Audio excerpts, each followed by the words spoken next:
O administrador seria o empreendedor responsável pelo andamento correto das coisas numa organização. Ele deve lidar com os recursos financeiros, materiais, humanos, tempo e tecnologia de uma forma eficiente, gerando resultados positivos para a empresa. Entre as funções administrativas, temos o planejamento, a organização, a direção e o controle. Todas elas formam um processo administrativo. Para ilustrar as funções administrativas, trabalhamos em equipe na montagem de um carro de papel. Inicialmente foi escolhido um líder que de certa forma assumiria o papel do administrador. A partir de então, fomos nos inteirar sobre o que seria de fato a atividade, qual seria o produto gerado, o que seria necessário para a execução, como seria executado.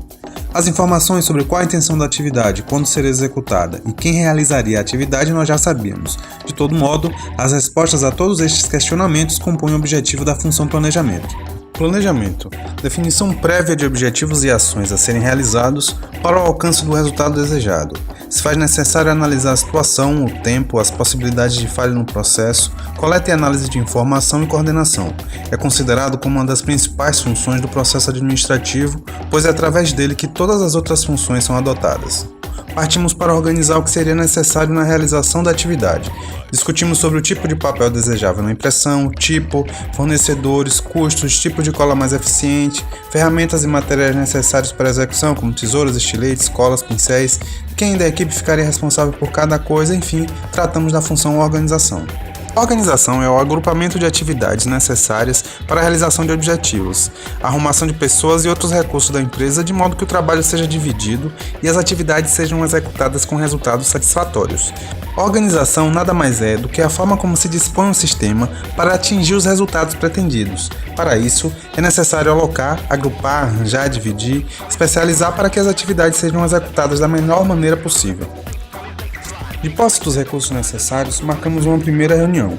A intenção era enturmar, avaliar as habilidades, assistir aos vídeos de outras montagens e fazer o pré-preparo do material a ser utilizado. Como já falamos, as funções nem sempre ocorrem de forma sequencial, e nessa fase da nossa atividade, alguns ajustes nas outras funções também foram realizados. De todo modo, nosso foco maior foi a função direção. Direção seria a influência para que os envolvidos realizem suas funções e objetivos sejam alcançados. Normalmente exercido por uma autoridade com habilidade de comunicação, liderança e motivação.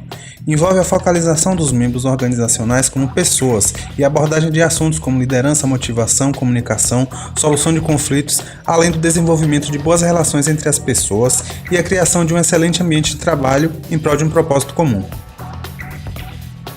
Para facilitar a execução da tarefa, havíamos construído na reunião anterior um esquema com o posicionamento das peças. Ele serviria como um gabarito base. Todos da equipe já sabiam o que deveria ser realizado e como deveria realizar. De toda forma, a liderança deveria estar atenta à execução, controlando, sanando possíveis dúvidas ou corrigindo caso fosse necessário. Obviamente, os membros da equipe também poderiam e deveriam se ajudar, apoiando e colaborando para que o objetivo final fosse alcançado. No geral, estamos falando de mais uma das funções administrativas, a função controle. Controle corresponde à fiscalização das atividades, é a verificação do desempenho. Sua finalidade é fazer com que o resultado final se adeque ao que foi planejado, organizado e dirigido. Compreende 4 etapas: estabelecimento prévio de objetivos, avaliação do desempenho, comparação do desempenho e ação corretiva.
E assim finalizamos a nossa montagem. Seja numa organização ou mesmo no nosso dia a dia, a utilização das funções administrativas otimizam os recursos e os resultados.